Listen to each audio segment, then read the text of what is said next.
हरे कृष्णा कृष्ण कृष्ण हरे हरे, हरे रामो राम रामो हरे हरे। तो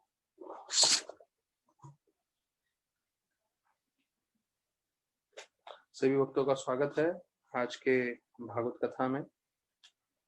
और कल का दिन जो है एकादशी है, और ये अधिक मास में आने वाला एकादशी है जो बहुत महत्वपूर्ण माना जाता है। तो कल उसके बारे में भी हम थोड़ा चर्चा करेंगे। एकादशी का जो महात्म्य है तो वो तो हम कल ही बताएंगे विस्तार पूर्वक, लेकिन जो है आज मैं आप लोगों को इसलिए बता रहा हूँ कि आप सबको मालूम है कि हम सुबह उठ के जो है 5 बजे से जपा जुड़ जाते हैं। तो उसके लिए जो है आप लोग सब जो है आज रात से ही तैयारी कर सकते हैं जो एकादशी के लिए जुड़ना चाहते हैं। और विशेष रूप से जो है ये अधिक मास का एकादशी है, तो हम सबको जो है कोशिश करना चाहिए कि ज्यादा से ज्यादा जप कर सकें। तो बाकी हम एकादशी पे कभी मिस करें वो ठीक है, लेकिन कल का एकादशी पे जो है हमें कोशिश करना चाहिए कि हम सब जो है बिल्कुल जुड़ जाएं और ज्यादा से ज्यादा जपा कर लें, जिससे हमें आध्यात्म रूप से काफी फायदा हो। तो कल हमने 11वें स्कंद से चर्चा किया काफी चीजों के बारे में।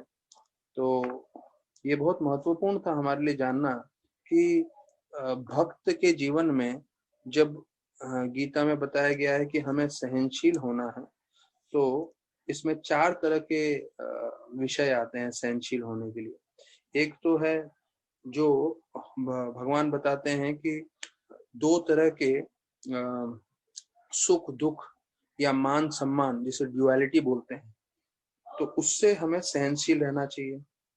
फिर दूसरा एक सहनशीलता होती है जिसमें बोलते हैं हमारे खुद के काम, क्रोध, लोभ, मोह, मद मत्सर, तो ये सब चीजों का हमें सहनशील होना चाहिए। फिर आता है कि जब हम दूसरे वैष्णव के साथ आदान प्रदान कर रहे हैं या दूसरे लोगों के साथ आदान प्रदान कर रहे हैं, तो हमें उनके साथ भी सहनशीलता जो है दिखाना चाहिए। मतलब कोई ज्यादा उन्नति करे तो हमें उनसे जो है द्वेष नहीं करना चाहिए, या कोई क्रोधित हो रहा है तो हमें क्रोधित नहीं होना चाहिए उसके साथ। तो दूसरों के साथ भी जो है सहनशीलता दिखाना है। और बहुत सारे भक्तों के अंदर जो है अलग अलग उनका विचार रहेगा आध्यात्म को लेके। भौतिक रूप से भी लोगों का अलग अलग विचार विमर्श रहते हैं, और आध्यात्मिक रूप में भी। तो डिफरेंसेस ऑफ ओपिनियन जो है, लोगों की अलग अलग विचारधाराएं जो है, तो उसको भी हमें सहन करना है। ऐसा नहीं कि किसी के ऊपर हम ज्यादा क्रोधित हो जाएं या ज्यादा हम उसको चिल्ला बैठें कि भाई ऐसा कैसा बोल रहे हो आप। पर हमें जो है समझते हुए उनका जो है जो भी वो अपना मन की बात बता रहे हैं वो शायद गलत भी हो, लेकिन हमें सुन के लेना चाहिए, समझना चाहिए। तो ये 4 तरह की सहनशीलता है। एक ड्युअलिटी, दूसरा है अर्जेस, तीसरा है अदर्स प्रोग्रेस या अदर पीपल, एंड चौथा है डिफरेंस ऑफ ओपिनियन। तो ये गीता ने में बताया गया है, ये 4 चीजों से जो है हमें सहिष्णुता मतलब टॉलरेंस हमें बढ़ाना है। तो कल का हमने प्रवचन में सुना कि कैसे जो है हम अगर भक्ति में थोड़े हमें मुश्किलें आ भी जाएं।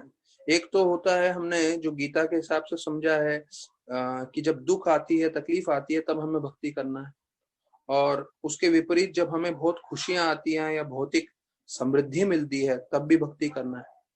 तो दोनों समय मुश्किल रहता है, क्योंकि दुख के समय जो है हम भगवान को भूल जाते हैं, और जब हमें सुख मिलता है तब भी हम भगवान को भूलने का ज्यादा चांस रहता है, क्योंकि हमें इतनी समृद्धि मिल गई है, भौतिक चीजें मिल गई है। तो मुश्किलों में, दुख में, और खुशी में, सुख में, तो जो दोनों परिस्थिति में हमें भक्ति करना है। पर कल के प्रवचन में हमने सुना कि भाई कभी कभी भक्ति करते समय हमारा जो है जीवन में हम गलतियां कर बैठते हैं या इंद्रभोग कर बैठते हैं, तो उसमें भी जो है हमें सहनशील होना है और भक्ति करते रहना है। अर्थात उसका कल का प्रवचन का अगर एक लाइन में सार दूं तो ये है कि हमें जीवन पर्यंत उत्साहित पूर्वक, उत्साह रहते हुए भक्ति करना है। तो ये एक अमेरिका के बड़े व्यक्ति रहे हैं, विंस्टन चर्चिल। विंस्टन चर्चिल, उनका एक अंग्रेजी में कहावत है जो बहुत प्रसिद्ध है, कामयाबी की परिभाषा बोलते हैं, success is going from one failure to other failure without loss of enthusiasm. तो ये बता रहे हैं कि कामयाबी क्या है। देखिए, हम सबको कामयाब होना है, और हमने भागवतम में इतने श्लोकों में, इतने प्रवचन में सुना है कि अगर हम भौतिक रूप से कामयाब हो भी जाएं तो उसका कुछ मतलब नहीं है अल्टीमेटली, क्योंकि जीवन के अंत में सब कुछ चले जाने वाला है। ठीक है, जो भी चाहिए अपने जीवन में हमें कामयाबी प्राप्त करनी है, कर सकते हैं, लेकिन साथ साथ भक्ति करनी है। तो यहाँ पे बताया गया है कि एक फेलियर से दूसरे फेलियर तक जाते समय, मतलब एक जगह आपका जो है आप फेल हो गए हो, पर दूसरे तक करते समय आपका उत्साह कम नहीं होना चाहिए। अगर ये आपकी भावना है तो आप कामयाब हो। तो वही चीज हम आध्यात्म में भी देखते हैं कि हमें जीवन पर्यंत भक्ति करते रहना है, और हमारे जीवन में क्या हो रहा है, कितना सक्सेस मिला, फेलियर हुआ, हमारे तरफ से सेंस ग्रेटिफिकेशन हुआ, इंद्रभोग हुआ, वो सब बाद में हमें देखना है। तो अभी हम आ जाते हैं जो हमने 10वें श्लोक तक सुना था, 9वें श्लोक तक, चौथे स्कंद के पहले अध्याय में, कि कैसे जो है आकुति के बारे में वर्णन किया गया था, कि कैसे मनु के जो पुत्रियां हैं उनका वर्णन किया, और फिर आकुति और रुचि का विवाह हुआ। और विवाह में हमने सुना कि कैसे उन्होंने बोला कि अगर आपका जो पुत्र होगा वो मुझे दे देना, स्वयंभू मनु ने। तो उसे पुत्री का धर्म करके बताते हैं, और उसका उद्देश्य ये था क्योंकि वो भगवान के रूप आने वाले थे, इसलिए उनकी ये इच्छा थी कि वो जो बालक है उसको मैं स्वीकार करूं। और ऐसे करते हुए हमने जो है स्वयंभू मनु जो है उनके अलग अलग अवतार, अलग अलग मनवंतरों में वो कैसे प्रकट हुए हैं। तो मनु के रूप में स्वयंभू मनु हमने सुना था, उनके पुत्र में उत्तानापाद और प्रियव्रत, और जो है उनके सुरेश्वर अर्थात जो भगवान यज्ञ के रूप में आए थे, और ऋषि में हमने मारीची और बाकियों के बारे में सुना था। अभी आगे हम चर्चा चल रही है, अभी 10वें जो है हम लोग इस पे आ गए हैं 10वें श्लोक पे, जहाँ पे बताया गया है देवहूति कर्दम मुनि का, जो तीसरे स्कंद में हमने चर्चा कर लिया है। 11वें श्लोक में बताते हैं मनु, स्वयंभू मनु ने अपनी जो दूसरी पुत्री थी प्रासुति, उसको दक्षा को दिया विवाह के लिए, तो उसका पूरा वर्णन किया गया है। फिर आगे बताते हैं कि देवहूति के जितनी पुत्रियां थी तो उसका वर्णन करते हैं। देवहूति के 9 पुत्रियां थी, ये हमने तीसरे स्कंद में सुना था। मैं पहले उनका नाम बता देता हूँ, उसके बाद मैं आप लोगों को बताऊंगा कि उनके पति कौन थे और उनसे कितने बच्चे पैदा हुए। तो अभी ये सब नेम का डिटेल्स है, तो शायद हमको लगेगा कि भाई ये नाम का हम जब सुन रहे हैं, इस नाम का सुनने से क्या अत्यधिक लाभ मिलने वाला है, पर ये हमारे शुद्धिकरण के लिए है। जैसे इसमें फलश्रुति आने वाली है जो बताते हैं 46-47 श्लोक में इस अध्याय के, कि हमारे जितने भी पाप कर्म हैं उससे हम मुक्त हो जाएंगे। तो भागवतम जब नित्यम भागवत सेव्या बताया गया है भागवत में भी, और प्रभुपाद जी ने भी इस बात को जोर दिया है, क्योंकि अगर हम एक रोज भागवत के संपर्क में रहेंगे, भले ही हमें कुछ चीजें अच्छी ना भी लगे या समझ में ना भी आए, या फिर ऐसा नाम का डिटेल्स और वो सब भी रहेगा, तो पर हमें समझना चाहिए हमारे पापों को नष्ट कर रहा है। और जब हमारे पाप नष्ट हो जाएंगे, या रोज में हम जब भागवत सुनते हैं और कृष्ण के संपर्क में रहते हैं, तो उससे जो है हम अपने जीवन में संतुष्टि से, आनंद से जीवन व्यतीत कर सकते हैं। क्यों? क्योंकि हमारे जो पाप हैं वो पूरे नष्ट होते जा रहे हैं भागवत कथा सुनने से। तो मैं सिर्फ अभी जो है उनके 9 पुत्रियों का नाम बता रहा हूँ। कला, अनुसुईया, श्रद्धा, हविर्भुहु, गति, क्रिया, ऊर्जा या अरुंधति भी बोलते हैं, और चित्त या शांति भी उसका नाम है, और ख्याति। ये 9 पुत्रियां हैं, और एक एक पुत्रियों का जिनके पति थे और उनके बच्चे हैं उनका वर्णन करेंगे। ये होने के पश्चात जो है ये 13 से 43 श्लोकों में वर्णन किया गया है, ये मैं पूरा ओवरव्यू दे रहा हूँ। उसके पश्चात जो प्रभुपाद ने तात्पर्य में बताया है, और एक एक श्लोक के जो डिटेल्स हैं वो और हम डिटेल में जाएंगे। तो अभी एक ओवरव्यू दे रहे हैं। तो कला का विवाह होता मारीच से, उनके 2 पुत्र हुए थे, कश्यप और पूर्णिमा। पूर्णिमा को 2 पुत्र हुए, विराजा, विश्वग, और एक पुत्री भी हुई, देवकुल्या। जो बताया जाता है ये देवकुल्या जो है गंगा, हाँ, का रूप उसने धारण किया और उसने भगवान के चरण हुए।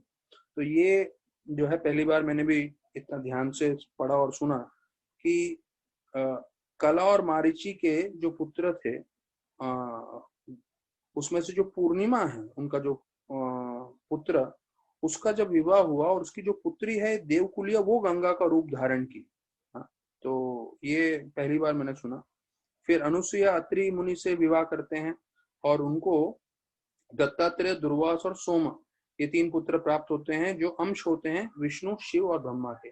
तो ये जो है हम विस्तार में चर्चा करने वाले हैं, इसके तात्पर्य भी थोड़े प्रभुपाद ने बताए हैं, तो उसके ऊपर हम चर्चा करेंगे विस्तार में जब उसके तात्पर्य में पहुंचेंगे। फिर श्रद्धा का अंगिरा ऋषि से हुआ, उनको 4 पुत्री थे, सुनवली, कुहू, रका, अनुमति, और 2 पुत्र थे, उत्थाय और बृहस्पति। हविर्बाहु को पुलस्त्य ऋषि से शादी हुआ और उनके 2 पुत्र थे, अगस्त्य और विश्वरा। तो ये जो विश्रवा है, विश्रवा ने फिर बाद में जाके शादी की इदाविदा से, इदाविदा, और इदाविदा से पहला पुत्र हुआ कुबेर। और फिर विश्वरवा ने दूसरा विवाह किया केशनी से, और इस केशनी से रावण, कुंभकर्ण और विभीषण का जन्म हुआ। तीसरी है गति, ये फिर एक और जो 5वीं है पुत्री गति, उनका पुलह से विवाह हुआ और उनके 3 जो है पुत्रों का जन्म हुआ, कर्म श्रेष्ठा, वरियान और सहिष्णु। फिर क्रिया का विवाह क्रतु से, उसने 60,000 जो है पुत्रों को जन्म दिया, जिनको वाला कहिलियास करके बताया गया है। और उन्होंने जो है परिवार से सब छोड़ के वानप्रस्थ ले लिया। फिर ऊर्जा का विवाह हुआ वशिष्ठ ऋषि से, वशिष्ठ जो राम जी के गुरु हैं, उसके बारे में हमें मालूम है। और उनसे 7 जो है साधु पुत्र पैदा हुए, चित्रकेतु, सुरोचि, विरजा, मित्र, उल्बाना, वसु, बृध्यान, द्युम्न, और चित या शांति, उनका जो है अथर्व से विवाह हुआ और अश्वशिरा करके उनको पुत्र का प्राप्ति हुई। और अंतिम में खयाति का भृगु मुनि से हुआ। भृगु मुनि वही है जो ब्रह्मा और शिव और विष्णु तीनों में से सबसे प्रमुख कौन है उनको परीक्षा लेने जाते हैं। उनको धाता और विधाता 2 पुत्रों का जन्म हुआ और पुत्री जिनका नाम था श्री। फिर उनका बताया जाए, धाता ने आयाति से विवाह किया, उनका पुत्र मरकंद था, मरकंद, और उससे हुआ मरकंदे मुनि, जो सबसे महत्वपूर्ण हमारे शास्त्रों में उनका वर्णन है। और विधाता ने नियाति से शादी किया और प्राण, वेदशिरा और उष्णा। उष्णा मतलब ये शुक्राचार्य, जो हमें मालूम है दानवों के जो गुरु हैं। तो ये पूरा श्रृंखला बताया गया है। तो अभी हम जो है ये 14वें श्लोक के तात्पर्य में बताते हैं। Devakulya is the presiding deity of river Ganges which comes down from heavenly planets to this planet and is accepted to be sanctified because it touched the lotus feet of supreme lord Hari। तो यहाँ पे देवकुल्या का जब वर्णन आ रहा है तब प्रभुपाद भी बता रहे हैं तात्पर्य में, 14 श्लोक है ये, कि देवकुल्या जो है गंगा का रूप है और वो जो स्वर्ग से जब आती हैं तो पहले उन्होंने भगवान के चरण धोए थे। अब ये जो है 15वें श्लोक का वर्णन है। अर्तेह पतन अनुसूय अत्रिन जगने सुयासा सुताम दत्ताम दुर्वासाम सोमम आत्मेशा ब्रह्म संभवान। तो इसमें देखिए ये जो है इस भागवतम का थोड़ा, इस अध्याय का थोड़ा प्रमुख ये है कि इसमें दत्तात्रेय, दुर्वास मुनि और सोम, जो ब्रह्मा, शिव और विष्णु के 3 जो है अवतारित रूप हैं, उनका जन्म का वर्णन किया है। अनुसूया के जो पुत्र बने, तो प्रभुपाद बता रहे हैं तात्पर्य में, एक तो होते अंश और एक तो होते हैं विभिन्न अंश। तो जो विभिन्न अंश हैं वो विभिन्न अंश अर्थात जो जीव हैं हम लोग, उनके बारे में वर्णन करते हैं। और अंश नहीं, स्वंश का वर्णन किया। स्वंश मतलब जो भगवान विष्णु के ही अवतारित रूप हैं, तो उसके बारे में बताते हैं। तो मतलब एक होते हैं ये जो दत्तात्रेय हैं वो स्वंश हैं और बाकी सब विभिन्न अंश है। जो हम सब होते हैं। तो बोलते हैं ये such individual parts and parcels can travel to any part of Lord's creation are called sarvagata and are suffering the pangs of material existence। तो हम सब जीवों के बारे में वर्णन करके बोल रहे हैं कि कैसे हम पूरे भौतिक जगत में कहीं भी जा सकते हैं, जन्म ले सकते हैं बार बार, लेकिन पूरे भौतिक जगत में 14 लोकों में जब भी हम जन्म ले रहे हैं और जीवन भोग रहे हैं तो हम भौतिक रूप से अलग अलग दुख और तकलीफ भोगते रहेंगे। और यहाँ पे प्रभुपाद बताते हैं, एक हमारे यहाँ के भारत के नेता ने बताया था कि स्वराज मेरा जन्म सिद्ध अधिकार है और मैं इसको लेके रहूंगा। तो प्रभुपाद बोलते हैं उसी तरह से pure Krishna consciousness how is the birth right of living entity because every living entity is part and parcel of the supreme Lord.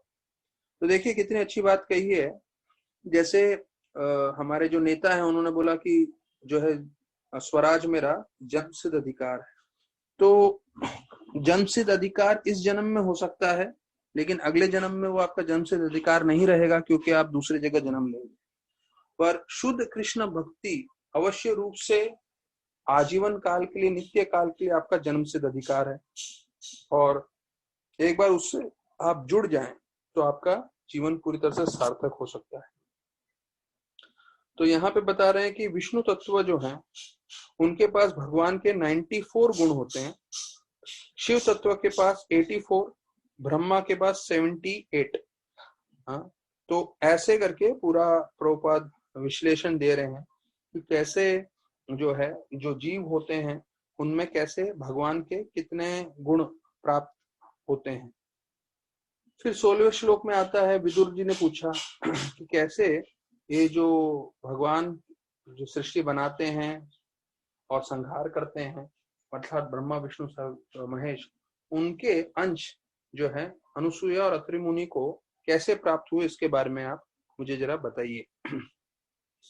तो मैत्रेय अभी 17वें 18वें श्लोक में बताते हैं कि ब्रह्मा जी ने बताया था अत्रि मुनि को कि आप जो है पुत्र की प्राप्ति करें, तो इसलिए वो रक्षा पर्वत पे जाते हैं अपनी भार्या अनुसूया के साथ और खूब तपस्या करते हैं। तो वहां पे एक नदी भी है निर्विंध्य, और वहां पे बताया जाता है बहुत सारे अशोका पेड़ हैं और पलसर करके दूसरे एक पेड़ों का वर्णन किया गया है। तो उनके तपस्या के बारे में यहाँ प्रभुपाद जी विस्तार बता रहे हैं कि अत्रि मुनि जो है उन्होंने अपना मन और श्वास पूरी तरह से वश में कर लिया था, प्राणायाम पालन कर रहे थे। और अब ये देखिए उस समय के लोग जब तपस्या करते थे, इस तपस्या का वर्णन आ रहा है कि एक टांग पे खड़े रहे, और वो भी कितने समय के लिए, 100 साल के लिए। हाँ, और कुछ खा नहीं रहे थे, सिर्फ जो है हवा ले रहे थे। हाँ, तो ये देखिए कितना तपस्या है। हम लोग के लिए सुबह 16 माला जप करना हमें तपस्या लगता है, पर यहाँ पे 100 साल वो जो है खड़े रहे एक टांग पे, और उन्होंने जो है कुछ खाया भी नहीं, सिर्फ श्वास ले रहे थे। तो ये उनकी तपस्या थी अत्रि मुनि की। तो फिर 20वें श्लोक में आता है कि उन्होंने क्यों ये सब तपस्या की, कि भगवान जिनको जगदीश्वर बोलते हैं, जिनका मैंने आश्रय लिया है, वो मेरे पुत्र बने। वो मेरे पुत्र बने मतलब कि उनके जैसा मुझे पुत्र की प्राप्ति चाहिए। तो ये उनका उद्देश्य था। और यहाँ पे वर्णन करते हैं कि प्रभुपाद जो है 20वें श्लोक के तात्पर्य में बता रहे हैं कि अत्रि मुनि को स्पष्ट रूप से मालूम नहीं था पूर्ण पुरुषोत्तम भगवान कौन। प्रभुपाद ऐसा शुरुआत में बता रहे हैं। और अत्रि मुनि ने भगवान पे ध्यान किया बिना भगवान का नाम जाने, और फिर उनकी इच्छा क्या थी कि उनके जैसा ही जो है पुत्र मुझे प्राप्त हो। तो इसलिए उनको शुद्ध भक्त नहीं माना जाता है। क्यों? क्योंकि उनका ये भौतिक इच्छा था। अब ये देखिए भौतिक इच्छा क्यों बताया जा रहा है, प्रभुपाद समझाते हैं इसके आखिरी भाग में कि अगर वो ये बोलते थे कि मुझे भगवान ही अपने पुत्र के रूप में चाहिए तो शुद्ध भक्ति होती थी, लेकिन उन्होंने क्या बोला कि मुझे आपके जैसा पुत्र चाहिए। तो ये जो है भौतिक इच्छा हो जाती है, आध्यात्मिक इच्छा नहीं होती करके। अगर आप भगवान को पुत्र मानते थे तो वो एक बात होती थी, लेकिन आप बोले आपके जैसा मुझे एक पुत्र चाहिए। तो ये एक बड़ा सूक्ष्म चीज है जो शायद हम इतने कलयुग के लोग इसको समझ नहीं पाए, पर ये जो है प्रभुपाद जी यहाँ पे ऐसे बता रहे हैं। तो फिर 21वें और 22वें श्लोक में आता है कि ब्रह्मा, विष्णु और शिव तीनों जो हैं वो उनको दर्शन दिए। तो अत्रि जी के तपस्या से उनके सर से अग्नि निकलने लगी और वो तीनों लोक में ताप करने लगी। तो बताया जाता है कि जब सारे देवताओं ने देखा कि भाई अत्रि जी के जो है तपस्या से इतना अग्नि निकल रहा है, और उस समय जो है वो सारे के सारे जो है गंधर्व, सिद्ध, विद्याधर और नाग, वो लोग अत्रि के आश्रम की ओर चले गए देखने के लिए क्या हो रहा है। तो भगवान को मालूम चल गया परमात्मा के रूप में कि ये जो अग्नि है वो अत्रि मुनि तपस्या कर रहे हैं इसलिए निकल रहा है। और उन्होंने शिव और ब्रह्मा को निर्देशन दिया कि वो भी आ जाएं और आके अत्रि जी से मिलें। तो यहाँ पे वर्णन आ रहा है कि कैसे उनकी तपस्या से भगवान जो है ब्रह्मा, विष्णु और शिव तीनों प्रकट हो रहे हैं। तो यहाँ पे प्रभुपाद 21वें श्लोक में बता रहे हैं तात्पर्य में, वासुदेव सर्वती, कि वासुदेव अर्थात कृष्ण भगवान के आदेश से ब्रह्मा और शिव भी कार्य करते हैं। तो यहाँ पे देखिए हमें स्पष्ट मालूम चल रहा है कि भगवान जो हैं वो ब्रह्मा और शिव को आदेश देते हैं कि आप भी वहां पर आइए। क्यों? क्योंकि अत्रि मुनि जिन्होंने तपस्या की है उनको हमें फल देना है। तो ब्रह्मा और शिव जो है पूरे शास्त्रों में कई कई जगह वर्णन आ रहा है जहां पे वो कैसे भगवान के कहने पे सब कार्य करते हैं। अब यहाँ पे जो है 22वें श्लोक में हमने चर्चा किया, 22-23 श्लोक में, कि अत्रि जी है ऋषि, उनको देख के तुरंत एक टांग पे थे वो, और जैसे उन्होंने 3 विग्रह को देखा तो उनके पास गए एक टांग पे ही। हाँ, और तीनों विग्रह अपने अपने वाहन पे थे, जो है यहाँ पे बैल, और जो है ब्रह्मा जी अपने स्वान पे आए, और विष्णु भगवान गरुड़ पे, जो हंस है हंस उसके ऊपर आए, और तीनों के हाथ में अलग अलग चीजें थी। तो शिव के हाथ में डमरू था, और ब्रह्मा के हाथ में कुशा का घास थे, और विष्णु के हाथ में सुदर्शन थे। तो उस वक्त जो है उन तीनों को देख के इन्होंने प्रणाम किया, दंडवत किया अत्रि मुनि ने। तो दंडवत का क्या मतलब होता है प्रभुपाद जी 24वें श्लोक में बताते हैं। तो हम लोग हमेशा दंडवत प्रणाम करते हैं भगवान को। तो दंडवत का मतलब क्या है? डंडा, डंडा मतलब हमें सबको मालूम है, हिंदी में डंडा मतलब एक लकड़ी को बोलते हैं, डंडे को। और वट, वट मतलब उसके समान। तो जब कोई हमारे सामने वरिष्ठ भक्त आ जाते हैं तो उनके सामने हमें डंडे के समान गिरना चाहिए और उनको प्रणाम करना चाहिए, इसलिए दंडवत शब्द का प्रयोग आता है, प्रभुपाद बता रहे हैं। तो दंडवत, एक डंडे के समान आप गिर जाएं और प्रणाम करें। और दूसरा बताया जाता है कि वैष्णव, और वैष्णव के साथ साथ उनके हृदय में परमात्मा भी निवास करते हैं, तो हमें और उनको सम्मान देना चाहिए।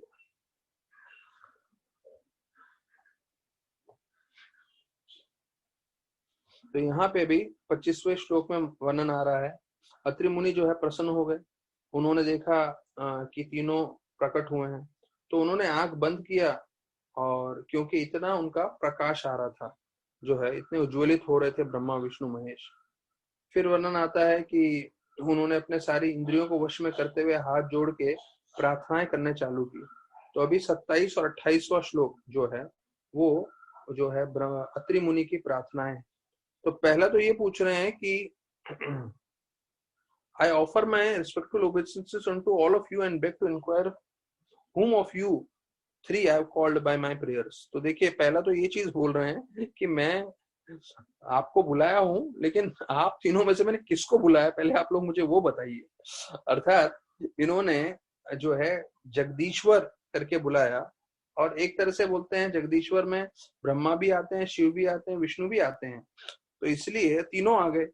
तो फिर वो बोल रहे हैं कि अरे मैंने आपको बुलाया लेकिन मैंने असली में जगदीश्वर बुलाया, तो कौन है उसमें से, आप तीनों में से जगदीश्वर कौन है करके। तो जगदीश्वर का मतलब है लॉर्ड ऑफ द यूनिवर्स, जगत के ईश्वर। हाँ?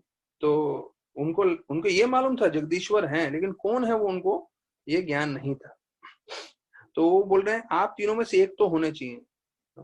तो बोलते हैं लेकिन मैं पहचान नहीं पा रहा हूँ। तो आप लोग बड़े कृपालु हैं, तो आप मुझे बताइए आप तीनों में से जगदीश्वर कौन है करके। फिर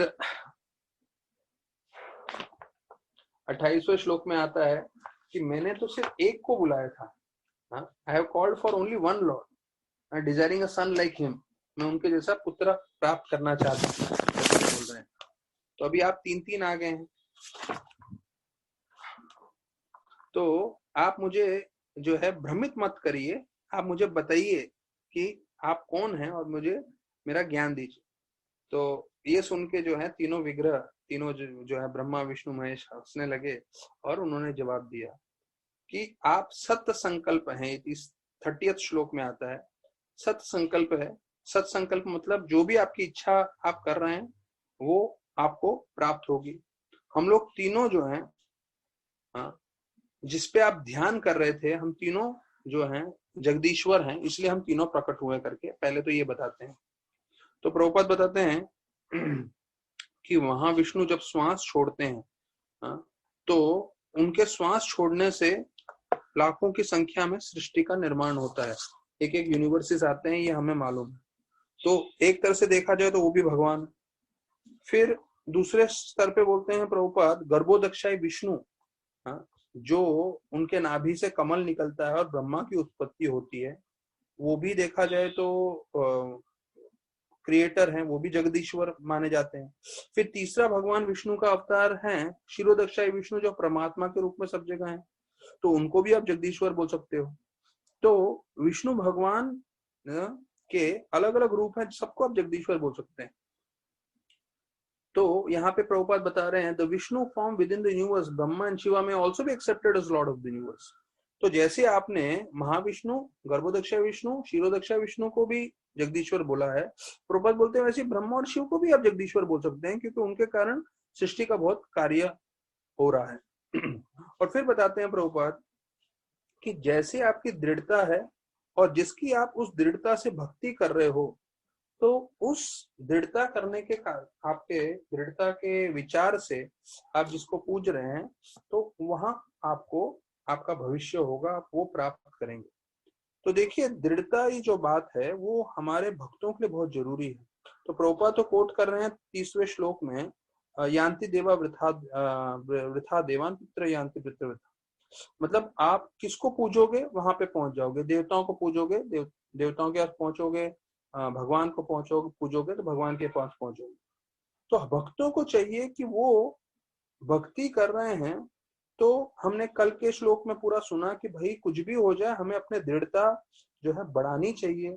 और राधानाथ महाराज ने हमने परसों के प्रवचन में सुना था कि कैसे अगर जब भी इंद्रभोग की इच्छा आने लगती है तो एक अलार्म क्लॉक जैसा लगता है, ये फायर अलार्म जैसा लगता है, और फिर वो और तेज गति में भगवान की ओर भागने की कोशिश करता है। अर्थात हमें अपने जीवन में रोज यही अग्रसर होना है कि कैसे मैं भक्ति में बढ़ सकूं, कैसे मैं भगवान की ओर ज्यादा से ज्यादा प्रगति कर सकूं। तो अंग्रेजी में एक कहावत है, if you are not committed to something you will be distracted by everything. अर्थात आपके मन में एक जो है मुख्य विचार न हो तो आप हर चीज से विचलित होते रहेंगे, आप हर चीज से जो है वो आपको मुश्किल आता रहेगा, आप परेशान होते रहेंगे, तकलीफ में रहेंगे। तो अब जैसे देखें कि कोरोना भी चल रहा है, तो देखिए कोरोना में एक चीज बताया गया जाता है, ये सब डॉक्टर्स लोग एक्सेप्ट करते हैं कि हमें अपना इम्यूनिटी सिस्टम बढ़ाए रखना है। हाँ, तो इम्यूनिटी सिस्टम बढ़ाने के लिए जो है वो आयुर्वेदिक गोलियां भी जो है वो भी खा रहे हैं सब लोग, यहाँ तक कि आश्रम में भी सब खा रहे थे, और बोलते हैं इम्यूनिटी शरीर का बढ़ाना अच्छा है कोरोना से बचने के लिए। आपका इम्यूनिटी स्ट्रांग रहेगा तो इतना असर नहीं होगा। तो जिस तरह से आप शरीर का इम्यूनिटी बढ़ा रहे हो, उसी तरह से आप हम सबको अपना मन का इम्यूनिटी सिस्टम भी बढ़ाना चाहिए। क्योंकि मन में जैसे शरीर अगर आपको कमजोर होगा, एक हल्का सा बुखार का भी कीटाणु आ गया तो आप आपको फीवर हो जाएगा, आपको बुखार आ जाएगा। तो उसी प्रकार से अगर आपकी मन की शक्ति स्ट्रांग नहीं रहेगी तो कुछ भी आएगा आप विचलित हो जाओगे। तो वो बढ़ाने के लिए हमें जो है जितना तीव्रता से हम भक्ति करें वो हमारे लिए अति आवश्यक है। और विशेष रूप से ये कोरोना वायरस के कारण पूरे भारत में ही नहीं पूरे विश्व भर में हम देख रहे हैं बहुत सारा जो है आर्थिक नुकसान हो रहा है। पर ये समझना है कि हम जो हैं जितने भी आर्थिक नुकसान हो रहे हैं वो हम वापस कमा लेंगे, लेकिन हमारा उत्साह जो है उसका नुकसान नहीं होना चाहिए, वो नीचे नहीं जाना चाहिए। तो ये एक भक्त को ध्यान रखना है, हर परिस्थिति में वो अपना उत्साह, वो अपना निश्चय बनाए रखे। तो वो अगर बनाए रखेगा तो फिर परिस्थिति कितनी मुश्किल क्यों ना हो, फिर बाद में वापस से वो जो है भगवान की कृपा से भक्ति करके और जो है मेहनत करके वो वापस से सही स्तर पे आ सकता है। अब कोरोना वायरस हो ना हो, मैं आपको बता दूं इंडिया का स्टेटिस्टिक्स ये है कि 370 लोग जो है 370 लोग रोज भारत में सुसाइड कमिट करते हैं। 370। तो आप समझ लीजिए कि कुछ मिनटों में जब हम लोग 1 घंटे का यहाँ प्रवचन कर रहे हैं, कितने ही लोग जो है, अगर इसको 30 से भी गुना किया जाए तो 10-12 तो आ ही जाते हैं। 12-15 लोग जब तक हमारा प्रवचन रोज का चल रहा है, भारत में ये जो है आत्महत्या की बात कर रहे हैं, सुसाइड हो रहा है। 15 लोग आत्महत्या कर लेते हैं सिर्फ हमारे प्रवचन के दौरान भी। क्यों? क्योंकि उनको जो है आध्यात्म का ज्ञान नहीं है, उनको मार्गदर्शन करने के लिए कोई नहीं। और जैसे प्रभुपाद एक तात्पर्य में बताते हैं, दुनिया में जो भी प्रॉब्लम है उसके कारण है हम लोग भारतीय। क्योंकि हम भारतीयों ने ये जो हमारी वैदिक संस्कृति है, जो गीता भागवत का ज्ञान है, वो पूरी तरह से अपने जीवन में लिया नहीं है और खुद अपने उसको लागू नहीं कर रहे और दूसरों को प्रचार नहीं कर रहे। जब प्रचार करेंगे, थोड़ा भी उसको आध्यात्म का ज्ञान देंगे, तो भगवान की शक्ति इतनी है कि भगवान की शक्ति से जो है उनके जीवन में जितने भी मुश्किल परिस्थितियां हैं वो सुधर सकती हैं, उनके पाप नष्ट हो सकते हैं। ये हरिनाम की शक्ति है, ये कृष्ण भगवान की शक्ति है। तो हमें चाहिए हम किसी न किसी तरह से भगवान के बारे में लोगों को बताएं। तो यहाँ पे हम पूरा चर्चा कर रहे हैं कि डिटर्मिनेशन जो है, हमारी मन में दृढ़ता होनी चाहिए। तो गीता में बताया गया है कि अगर एक भक्त को चाहिए कि वो जो है फोकस बनाए रखे, रैप्ट अटेंशन, मतलब पूरी तरह से उसका मन जो है ध्यान भगवान में रहे, तो उसके लिए रैप्ट अटेंशन होने के लिए प्रभुपाद लिखते हैं, one has to be pure in mind. मन में जो है शुद्ध होना चाहिए। मन शुद्ध होने के लिए हमारे कार्य शुद्ध होने चाहिए, हमारे एक्शन। और एक्शन शुद्ध होने के लिए प्रभुपाद बताते हैं हमारा खाना और सोना शुद्ध होना चाहिए, और दूसरे सब कार्य। देखिए अल्टीमेटली फिर उसका सार क्या आ रहा है, देखिए हमारा उद्देश्य क्या है कि हम पूरी तरह से भगवान में फोकस रहें, हम दृढ़ता पूर्वक भक्ति में प्रगति करें और जो है विचलित ना हो किसी भी चीज से। तो उसके लिए बताया गया है शुद्ध मन में होना चाहिए, हमारे कार्य में शुद्ध होना चाहिए, और उसका जो मूल कारण है वो है हमारा आहार शुद्ध होना चाहिए। और हम दूसरे कार्यों में सोना, अपनी रक्षा करना वगैरह सब चीजों में हमारी शुद्धता होनी चाहिए। अगर उससे वो सब शुद्ध होगा तो हमारे कार्य शुद्ध होंगे, हमारा मन शुद्ध होगा, और फिर हम रैप्ट अटेंशन, मतलब पूरी तरह से हम अपना मन जो है भगवान पे फोकस कर सकते हैं। तो ये जो चीजें कई मैं बता रहा हूँ वो गीता में से है, कई भक्तों का रियलाइजेशन है, कई दूसरे बुक्स के रेफरेंस में से है। तो जब आप भागवतम पढ़ने जाएंगे तो हो सकता है आपको ये सब चीजें ना मिले।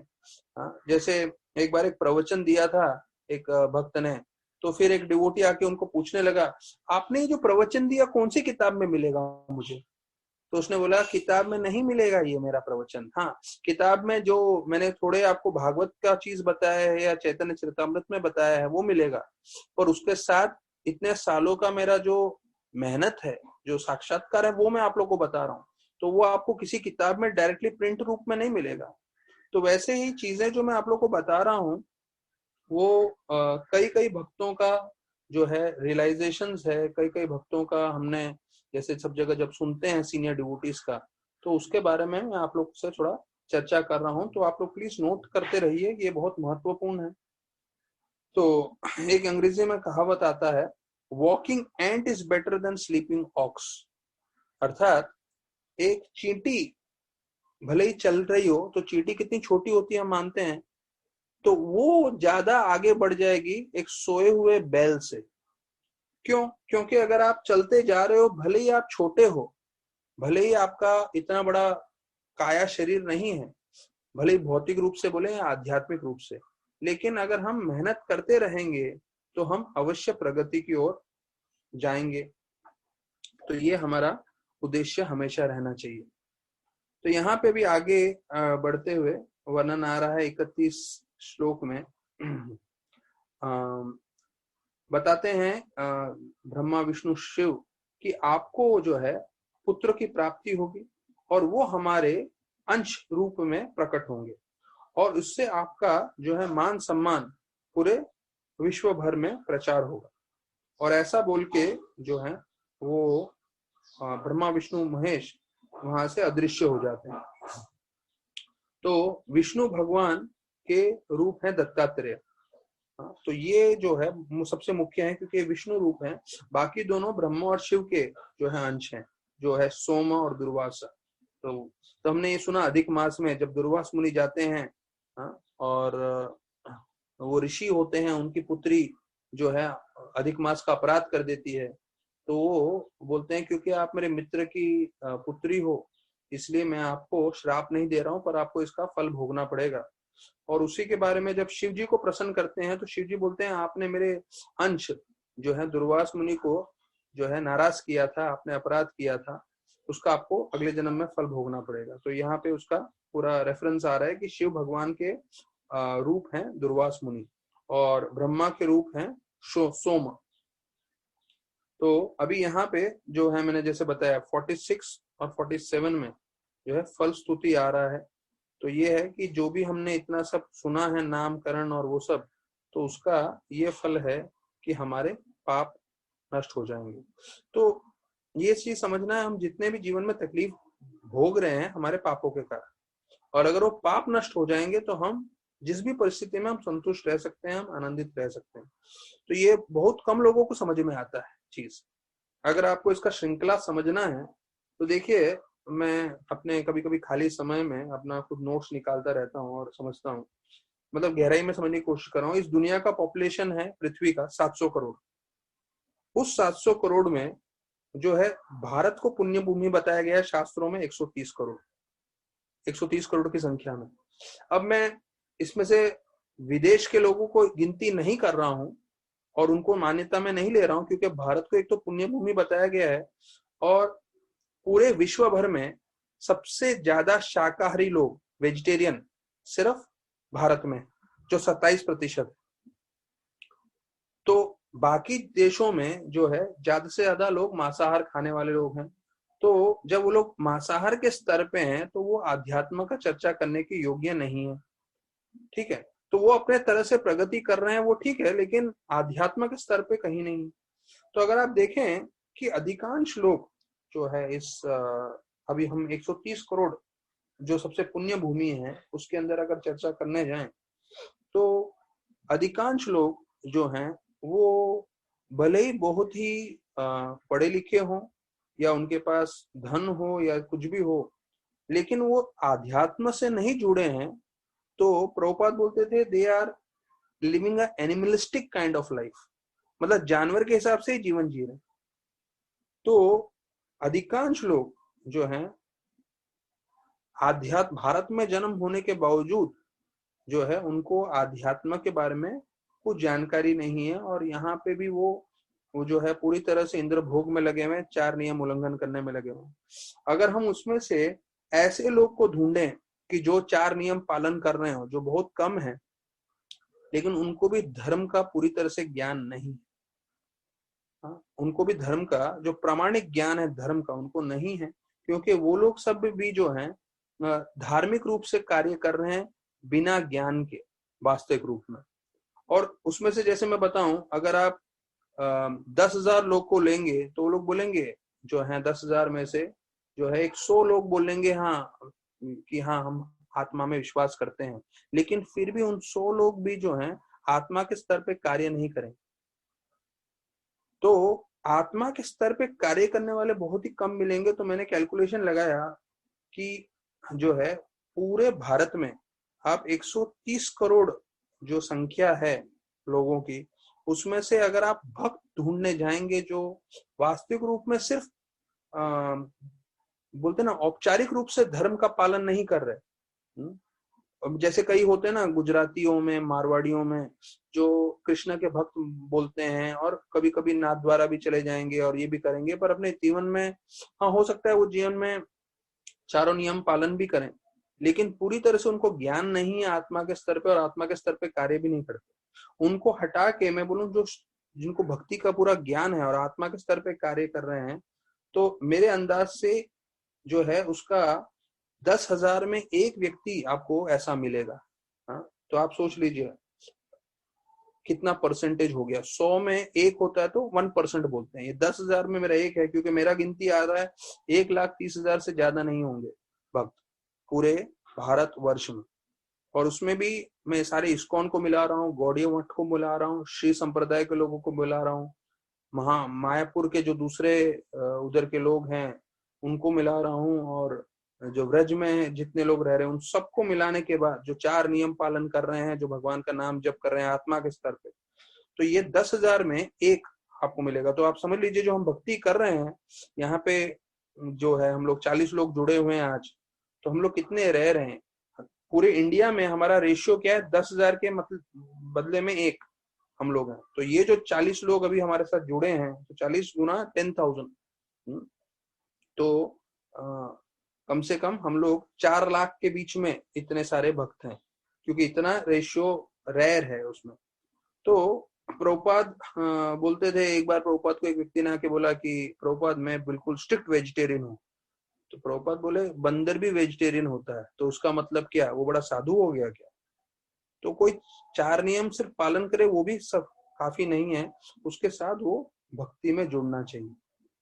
तो राधानाथ महाराज बताते हैं भक्ति begins when we come out of our comfort zone. जो हम अपने आराम के जीवन से थोड़ा बाहर निकलें, तब जाके जो है वो हम वास्तविक रूप में भक्ति में प्रगति कर सकते हैं। तो एकादशी के समय हम सुबह से जपा करते हैं, तो जो भक्तों को ज्वाइन करना है कर सकते हैं।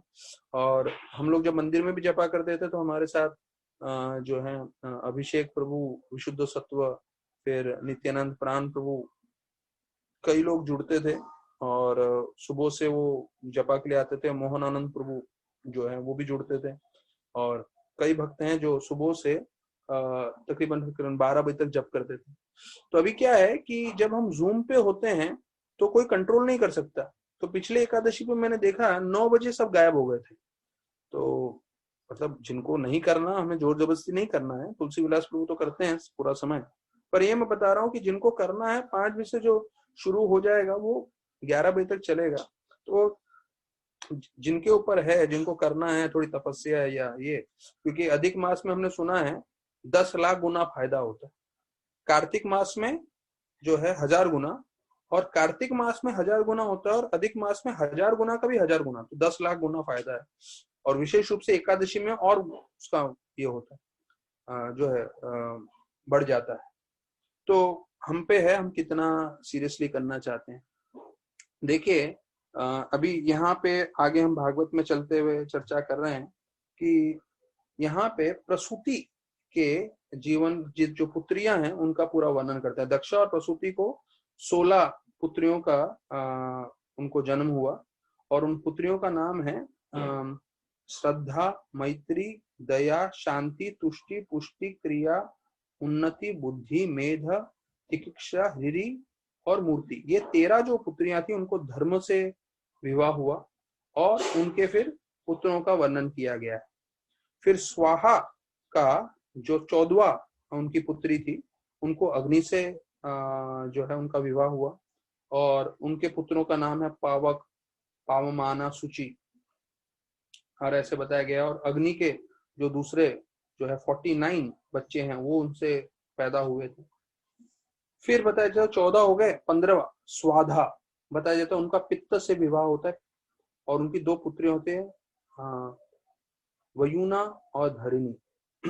और फिर अंत में आते हैं सती, और सती का विवाह है शिव से जब उनको बालक नहीं होता। तो यहाँ पे वर्णन आ रहा है कि कैसे वो जो है ये पूरे श्रृंखला का वर्णन किया गया है। तो नर नारायण ऋषि का उत्पत्ति होती है। तो यहाँ पे नर नारायण ऋषि जो है उनके बारे में 53 श्लोक में आता है कि जैसे नर नारायण ऋषि आते हैं पूरे विश्व भर में जो है लोग आनंदित हो जाते हैं। तो आपकी जानकारी के लिए नर नारायण ऋषि आज भी हैं पृथ्वी पे, वो अखंड रूप से तपस्या कर रहे हैं बद्रीनाथ में, ऐसा वर्णन किया जाता है। तो बताया जाता है सबका मन और चारों दिशाएं, हवा, जल जो है और पूरे पर्वत सब जो है प्रसन्न हो गए थे भगवान के नर नारायण के रूप में प्रकट होने के कारण। स्वर्ग में बताया जाता है सब अलग अलग तरह से जो है डम, मृदंग, करताल वो सब बजा रहे थे, फूल डाल रहे थे, जो साधु हैं वो सब मंत्रों को उच्चारण कर रहे थे, गंधर्व किन्नर वो सब नाचने लगे, गाने लगे, और ब्रह्मा जैसे देवतागण भी जो है प्रार्थना करने लगे। तो अभी 56-57 श्लोक में जो है उनके सब प्रार्थनाओं का वर्णन है और बोल रहे हैं कि आपने पूरा सृष्टि का निर्माण किया और आप सब जगह विद्यमान हैं।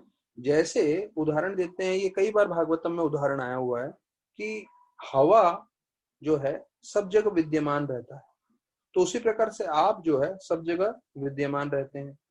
और फिर बोलते हैं आपकी हम पे कृपा करें, ऐसे करके जो है सारे देवतागण प्रार्थना कर रहे हैं नर नारायण ऋषि से। और आपको समझना है तो शास्त्रों के द्वारा समझ सकते हैं, तब जाके आपकी कृपा हम पे पड़ेगी। और आप आते हैं पूरे सृष्टि में शांति का प्रचार करने के लिए और लोगों को भक्ति का ज्ञान देने के लिए। तो ऐसा सब प्रार्थना होने के बाद बताया नर नारायण ऋषि गंधमादन पर्वत की ओर चले गए। तो ये गंधमादन पर्वत जो है बद्रिकाश्रम के उस तरफ है। फिर वर्णन किया जाता है कि कैसे भगवान जो है कृष्ण और अर्जुन के रूप में प्रकट हुए थे। तो ये जो नर नारायण ऋषि हैं, नर नारायण ऋषि कृष्ण और अर्जुन के रूप में प्रकट हुए थे। तो ये ऐसा नहीं है कि नर नारायण ऋषि के द्वारा कृष्ण अर्जुन प्रकट हुए थे, नहीं, कृष्ण अर्जुन में नर नारायण ऋषि जो है प्रकट हुए थे, ऐसे करके वर्णन आता है 59 श्लोक में। और प्रभुपाद भी ये स्पष्ट कर रहे हैं अपने तात्पर्य के अंदर। और फिर जो है अंत में सती का वर्णन आता है। तो सती जो है वो अपना शरीर त्याग देती हैं अपने पिताजी के सामने। क्यों? क्योंकि उनके पिताजी ने शिव का अपराध किया। तो अभी यहाँ से जो है पूरा अगला अध्याय स्टार्ट होने वाला है, जिसमें विदुर जी का यही प्रश्न है कि क्यों सती ने अपना शरीर त्यागा, और दक्ष में और शिव भगवान में ऐसा क्या मतभेद हो गया, किस कारणवश।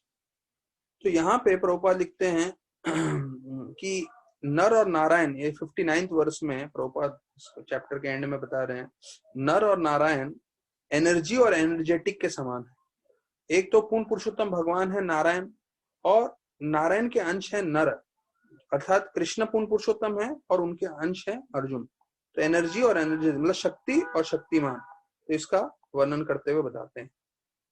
तो हम लोग जो है यहाँ पे बोल रहे हैं Lord Shiva being head of all mistake yoga never even constructed a home for his resident. ये बार बार प्रभुपाद इसके बारे में बताते हैं तात्पर्य में कि शिव इतने महान हैं कि उन्होंने कभी अपने लिए घर भी नहीं बनाया।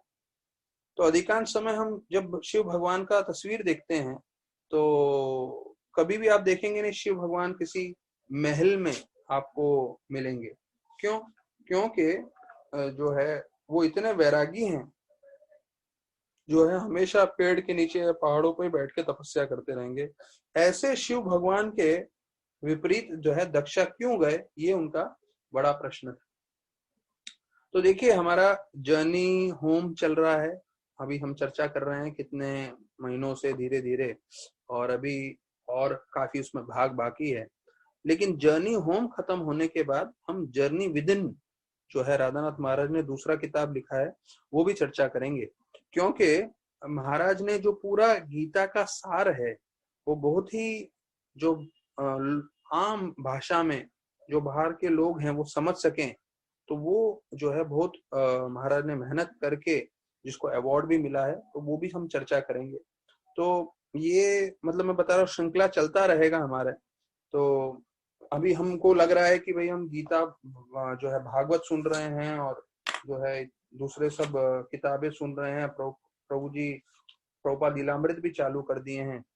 पर आपको समझना चाहिए कि ये तो सिर्फ जो है हम कुछ पुस्तकों का वर्णन कर रहे हैं, पर जैसे मैंने आप लोग को पहले प्रवचन में बताया था, हमारे आचार्य गण ने टोटल 257 किताबें लिखी। सनातन गोस्वामी ने 8, रूप गोस्वामी ने 23, जीव गोस्वामी ने 16। और जो जीव गोस्वामी के 16 किताबों में 4 लाख श्लोक आते हैं। और बनारस यूनिवर्सिटी में एक पूरा डिपार्टमेंट है, जीव Goswami department of philosophy. 4 lakh श्लोक, मतलब महाभारत ही सिर्फ 1 लाख श्लोक है। और देखिए हम लोग सिर्फ भागवतम चर्चा कर रहे हैं 18,000 श्लोक। और देखिए हमारे महीने महीने निकल गए हैं, अभी हम 4थे स्कंद पे पहुंचे। तो 18,000 श्लोक पूरी तरह से हम लोग एक बार पढ़ के समझ लें, उसके लिए हमें कितने साल लग जाएंगे। तो सोचिए महाभारत जो अगर 1 लाख श्लोक का चर्चा करने बैठे तो कितना समय लगेगा। और जीव गोस्वामी अकेले ने 4 लाख श्लोक लिखे हैं, मतलब महाभारत का भी 4 गुना। मतलब मैं आपको बता रहा हूँ कि हमारे पास कितना वैदिक लिटरेचर्स है। और गोपाल भट्ट प्रभु ने 3, रघुनाथ दास गोस्वामी ने 10, रघुनाथ भट्ट गोस्वामी ने कुछ नहीं लिखा। तो जरूरी नहीं है सबको किताब लिखना, मतलब आप जस्ट गिनती समझ लीजिए। और फिर बताते हैं सर्वभौमा भट्टाचार्य ने 4, रामानंद राय ने 7, स्वरूप दामोदर ने 2, कृष्णदास कविराज गोस्वामी ने 5, वृंदावन दास ठाकुर ने 5, नरोत्तम दास ठाकुर ने 4, प्रबोधानंद सरस्वती ने 5 किताबें लिखी, विश्वनाथ चक्रवर्ती ठाकुर ने 20, बलदेव विद्याभूषण ने 24, फिर जगन्नाथ बाबा जी महाराज और गोकुलदास बाबा जी महाराज कुछ नहीं लिखे, भक्ति विनोद ठाकुर ने 65, भक्तिसार ठाकुर ने 22 और प्रभुपाद ने 70। तो ये टोटल आप करेंगे तो टोटल आता है 257 लिटरेचर्स। ठीक है, तो मतलब मैं आपको जस्ट बता दूं कि कोई कमी नहीं है। अगर ये जो हमने कथा का सिलसिला चालू किया है लॉकडाउन में, अगर आने वाले जो है 30-40 साल जितना भी हमारे जीवन में समय है, अगर हम करते रहेंगे तो ये आप समझ लीजिए 257 लिटरेचर्स हैं और कितने ही लाखों को श्लोक हैं, तो उसमें कोई हमें कमी नहीं पड़ने वाली है। तो हमें ये ध्यान रखना है जब हम भक्ति कर रहे हैं, इतना हमें जो है शास्त्र दिया गया है। तो अभी मैं अंतिम में आप लोग को ये बताऊंगा कि प्रभुपाद जी को एक शिष्य ने बोला कि प्रभुपाद ये मेरा आलोचना कर रहा है। अभी हम देखते हैं हमारे जीवन में कई लोग जो है हमारे निंदा करते हैं, हमारे लिए बुरा बोलते हैं, तो बोलते हैं ये हमारी आलोचना कर रहा है, मेरा क्रिटिसाइज कर रहा है, तो मैं यहाँ से छोड़ के दूसरी जगह जाना चाहता हूँ। तो प्रभुपाद बोले कि पहला, आपको जब भी कभी हमारे सामने ऐसा परिस्थिति आता है, कोई हमें जो है निंदा करता है या मुश्किल परिस्थिति आती है, तो पहला चीज प्रभुपाद बताइए, 5 शिक्षण दिए उस भक्त को, तो उससे हम लोग सीख सकते हैं। पहला चीज प्रभुपाद बोले आपको सीखना चाहिए कि मैंने अपने जीवन में कितना सहन किया है। तो इसलिए हम लोग लीलामृत पढ़ रहे हैं। तो रोज लीलामृत सुनने का हमारा उद्देश्य ये है कि हम देखें कि हमारे आचार्य ने कितना झेला है अपने जीवन में। अभी तक जो है उन्होंने वो अमेरिका का प्रीचिंग और वो सब जो है स्टार्ट नहीं किया है, अभी तक वो झांसी में ही है जहाँ पे हमारा चर्चा चल रहा है, और वो झांसी भी पूरा फेलियर होने वाला है। तो अभी वो मैंने तो अभी आप लोग को बताया नहीं है, वो झांसी का जो उनको प्लेस मिला है उसके लिए कितने उत्साहित है, कैसे उसको उनको मिलता है और फिर कैसे वो प्रचार करते हैं, उतना सब होने के बाद पूरा फेल हो जाता है वो।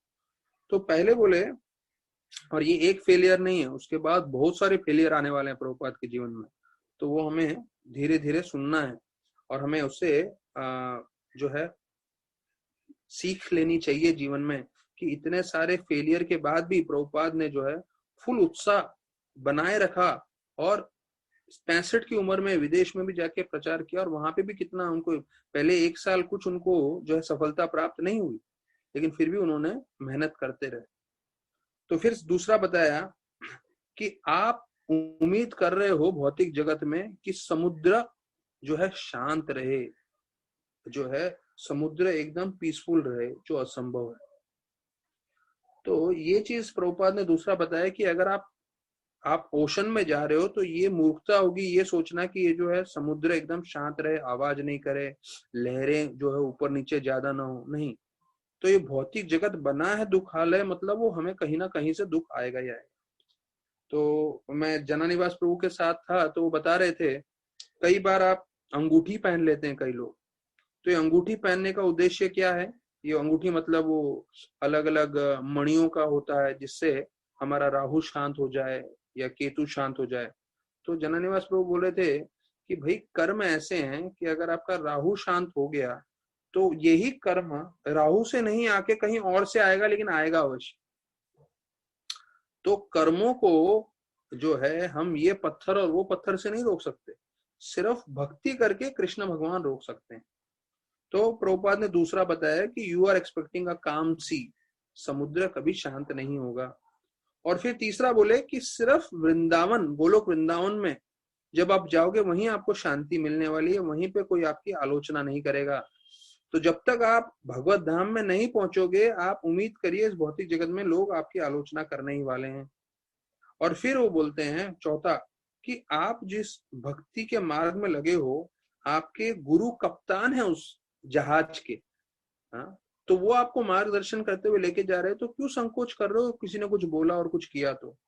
और आपका ये पांचवा चीज बताया, आपका सिर्फ एक उद्देश्य होना चाहिए कि इस नाव में से आप कूद के बाहर नहीं चले जाए। अर्थात ये बहुत महत्वपूर्ण है हमारे लिए जानना कि जो हम इस्कॉन रूपी बोट में जुड़े हुए हैं, आपने एक फोटो भी देखा होगा, ये गीता में जो है, पहले के गीता में आता था कि कितने लोग इस भौतिक संसार में समुद्र में डूब रहे हैं और एक बड़ा सा बोट है जिसके एकदम आगे प्रभुपाद है और उसमें जो है रस्सियां डाली हुई है, सीढ़ियां डाली हुई है और लोग जो हैं चढ़ रहे हैं और उसके अंदर आ रहे हैं और उस बोट में लोग हरिनाम करते हुए भगवत धाम की ओर जा रहे हैं, इस समुद्र से पार हो रहे हैं। तो इसका मतलब ये था कि इस जगत के में जो है संसार रूपी जन्म मृत्यु के चक्कर में पूरी दुनिया डूब रही है, लेकिन प्रभुपाद में कृपा से और इस्कॉन के कृपा से तो ये जो हमें बोट मिला है, जो नाव मिली है, उसमें हम किसी तरह से जुड़ गए हैं और अभी इसमें से निकलना नहीं। तो कई बार मुझे मैसेजेस आते हैं कई भक्तों का जो अभी भक्ति नहीं कर रहे, तो प्रभुपाद ने उनके लिए यही बोला था कि मैंने आपको भाग्यशाली बनाया, अभी दुर्भाग्यशाली मत बनना, भक्ति छोड़ना मत। तो वैसे ही अभी कृष्णानंद प्रभु को से एक प्रश्न पूछा गया था कि समझ लीजिए कोई तीव्रता से भक्ति कर रहा है पर उसका कभी दीक्षा नहीं हुआ, तो मैं आपको कितने ही प्रभुपाद के पर्सनल भक्तों के बारे में बता सकता हूं जिनका दीक्षा नहीं हुआ, लेकिन क्योंकि उन्होंने आतुरता से भक्ति की तो उसके कारण जो है उनको कृष्ण भगवान भगवतधाम लेके ही गए। अभी एक जॉर्ज हैरिसन करके जो है व्यक्ति था, अच्छा, तो उन्होंने इतना प्रभुपाद को मदद किया। प्रभुपाद अपने अंतिम समय में जब वो शरीर, प्रभुपाद अपना शरीर त्यागने वाले थे, उन्होंने अपने हाथ से अंगूठी निकाली और एक भक्त को दिया और बोला ये जॉर्ज हैरिसन को देना और बोलना कि मैं अंतिम समय में उनको याद करा। अब देखिए प्रभुपाद जैसे इतने महान भक्त जो है जॉर्ज हैरिसन को याद कर रहे जबकि उनकी दीक्षा भी नहीं हुई, और प्रभुपाद ने बोला उनको दीक्षा की क्या जरूरत है, उनका नाम हैरिसन है, हैरिसन मतलब हरि के पुत्र, हरि का सन।